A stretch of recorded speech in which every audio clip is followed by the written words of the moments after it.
Whakalawhalahi atu hane e tau wala tala tutupu ge lata mai a whiawhinei. Whakamatapatu ai niwe e whanua lahi ge lata i mai tau taki leo he atu Pasifika. Liu mase whakaofo ai malolo hila ke whahito ke lau he motu ke he hangufuaha koe le kua ke he tokau hila i mtalau. Whakahoku ai e tau whakakuanga he ofisa komisina tokolunga New Zealand ke he tau puhala ke whakatoka mai tau sta hokotaki hangawia ke he tau matangahua ne ko whakatupe ai e New Zealand.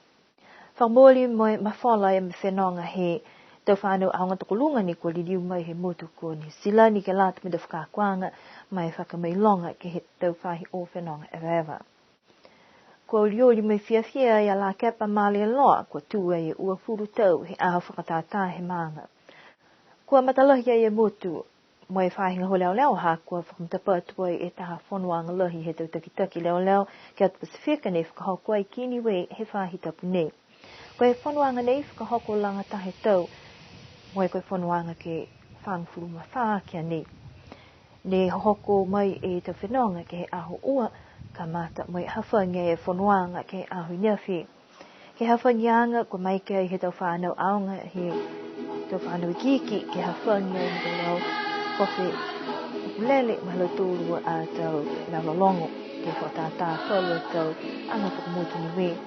Koe whanuanga nei ke mai ki ai he tau taki leo ke whakatutala moe whetuwha ki e tolot matala pihia me te palananga hua ke whakaholua ki moe whakaholu ki mua e mitaki he tau ngahua leo ke hatu Pasifika ke lewe ki moe puipui ai e tau motu. Ko noonu ke he tau waha moe tau puhalanga hua ne kua manakua i aluturu ke mouai e anga kau whakalataha. Mai ke amaturu ke matutaki whakalahi ke he tau mena ne ki sia maturu ko hangahang mitaki ke lata me tau ngate mutu. Kai hokuru e tau kupunu ko whakatutana maturu ki ai. Taha whuke e amaturu matakupuni whakatutana ki ai ko e tau re kua ne tupu ai ke he tau roto kaina. Domestic violence.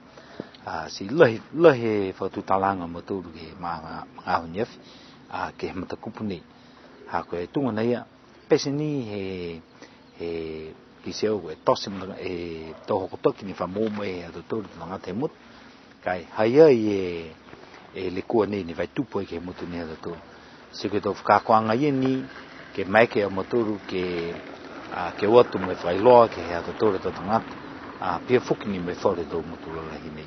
Tōra he horo mita ke whanoanga mo e hokure tau manatu e whaure tau taki leo mo e kisia e aonga e matakupu ni kua whakatutana matori ki ai.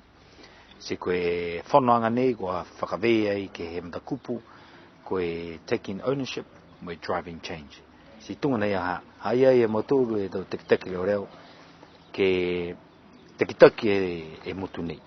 Hai ai e mtangahua ko umonua matori ki ai. Si koe mena i ne ore tau ke tau taki leo.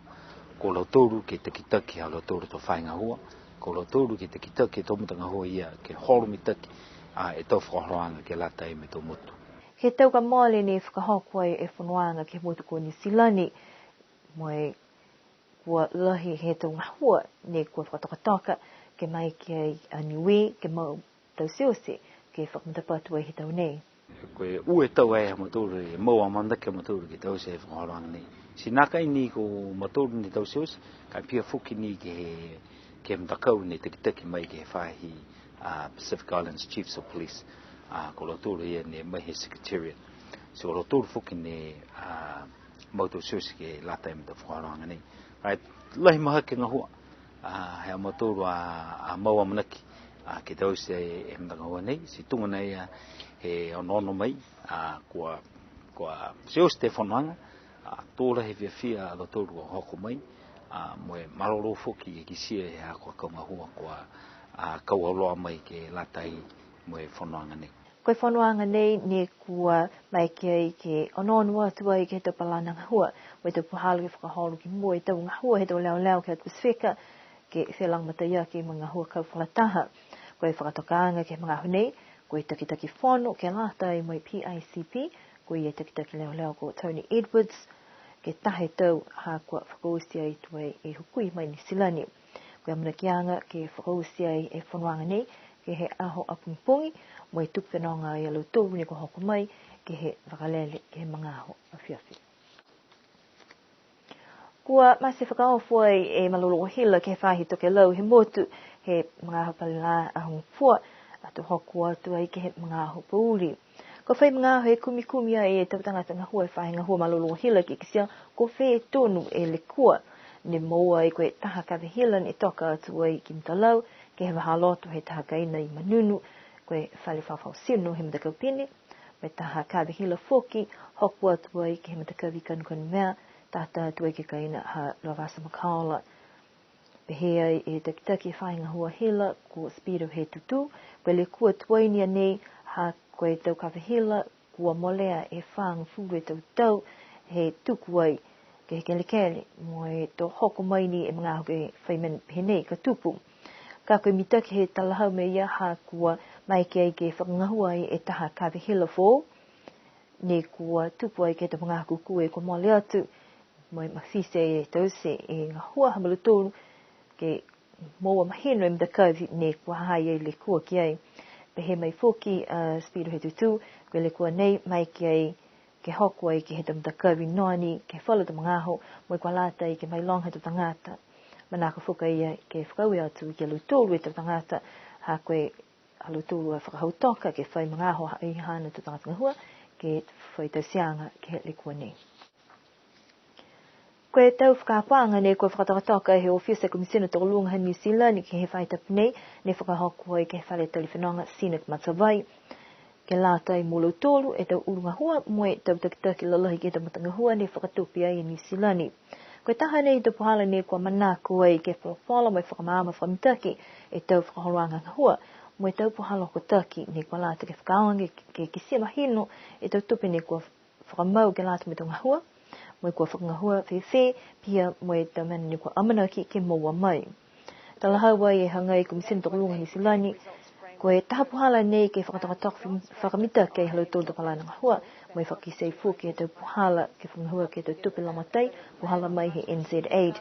Koe kakano ni kua mahuinga i ke mai longa i, moe iloa he tau takitaki, ke whakamukamuka i e tau ngahua, moe whakaonga whakamita ke he tau tupi, ke moe tau manuina ni kua manako, puke tohia ke he tau pepa whakatoka ngahua. Kua liliu mai tuai tō tōru e whānau aonga tō luanga mai halau tōla whiaonga mai he taha whenonga ke motu ko New Zealand ke lata i me tau whakakuanga ma halau tōla tau whamelonga ke tau whahi whenonga ewa. Tahe whahi tapu he watu ai halau tōru me kisiai whalo tau whahi kehe he tau whahi whenonga ewa ke tau mdakawi o Kalana, Wellingtoni mo Rotorua. Tala hau ia ni kua takitaka e whenonga ko Roxathina Whalipiau, la he mahuinga whenonga nei, koe tahana whakatokaanga ki loto he tau whakakuanga ke whakakese he tau whanau.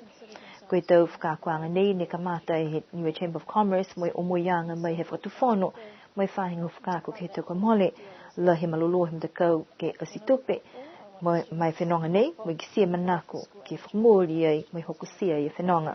Koe mga aho nei, toi uanga ia e pepa ke tau se ai alu tōru, tō mai kei ke moa i e whakamailonga Tourism Certificate. Koe amanakianga, tō mai ki ai alau tōru nei, ke liu mana manatu whakahokolo ke he tau whangangahua ni manako ki ai kai ke whakausi e tau aonga, kai mua atu ke hawhangi ai e tau mana manatuanga ke he tau ngahua, ke tau whahi whenonga ewa. Koe oki whahatapu e kua mole atu ni whakahoku ai e aho whakatātā he maanga kua la kepa male loa, mo i tau whakawhiawhianga whoki he tuanga he uafure tau, tali mai he kamata e tau aho whakatātā ki loto he maanga. Kua whakatokatoka e tau whale whakafuakai, kua wiko takai ke he male, koe hawhangianga he aho ni kisiai kua tau paua ki ai whala tau keke ni kua whakamanai ai ke he tau lanu he maanga, koe ango moe uli. Tungi e toka neala me lolongo i fuke lolongo tu tau, ke whakamailonga ke uafuru tau, he kau whalata he tau ngate maanga, ke lata me tau awhatata. Ono anua tuai ke tau koloa sivi, ke tau fua he whanua, me kisia kua whakatokatoka whakamitaki, si mahuinga lahi me kehe fuke e tau whanga uwhine kua kisia ke aho. Koe tau ngahua lima he tau mamatua whiwhine, tū maua ngai halau tōla tau malolo, ka koe potu paongo ne kua talia uloa ke whakamata pa, tua ki aho, mo inga sia oise tau matua whiwhine, mai la lang po ke to put mai a hoia wing sia fo ke to hukui he tam ta ka ke he manga mai fo ki sa lu tu lu to mana tu ke to fo mataanga ke fufu wala fu ki he aho ma hui nga hanga fu ki aho fo ta he manga ke la tai mo lu tu e to tanga la kepa ne ko fenonga mai to mutu ke he ke ka fla ta fo ki me ki se mana ko lu tu ke di mai ke motu ma tu to ki tu fo ki me to fia kuli mai he te whate maanga pia fōki mai whalu he tau holonga ne ko tutupu mai te tupuna mai he maanga la kepa taha fōki e holonga mahua ne ko fuase ke whanatu waki tahe tumatakai nanga ne ko mole atu e kenta uri he tau nei he mai e tahe tu tangata he maanga ko lahi whiawhia hako tokolonga pi he tu tangata ne ko kisia ko kau whakataha i ke haho mahuinga ko whakatoa toa e tu ngahua he maanga ke koi whahiko i te whanau mai tau mamatu whiwhine mai halo tūro tau putu ne ko tālanga. Whakausmene ia i te wala tāra te tupu ke lātai mai awhipnei, amana ki ni ke manuina, e uke kuhatapu ni hanga watikiai, tō ririu ke whaluia ke whahitap kahau. Nono whā, mune pō.